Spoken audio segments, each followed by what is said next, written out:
अस्सलाम वालेकुम दोस्तों, मेरा नाम मोहम्मद आरिफ है और आप देख रहे हैं मोहम्मद आरिफ टेक्निकल चैनल।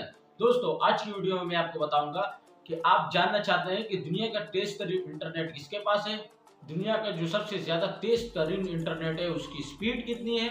मैं आपको इसका जवाब देने लगा हूं कि दुनिया का जो सबसे तेज तरीन इंटरनेट है वो नासा के पास है, जो कि अमेरिका खलाई तहकीक का एक इदारा है। नासा के पास जो इंटरनेट है उसकी जो स्पीड है 91 जीबी इसकी स्पीड है। जो नासा के पास इंटरनेट है 91 जीबी उसकी स्पीड है। दुनिया की जो सबसे अच्छी मूवी होती है, मैं आपको इसका मिसाल से समझाऊंगा।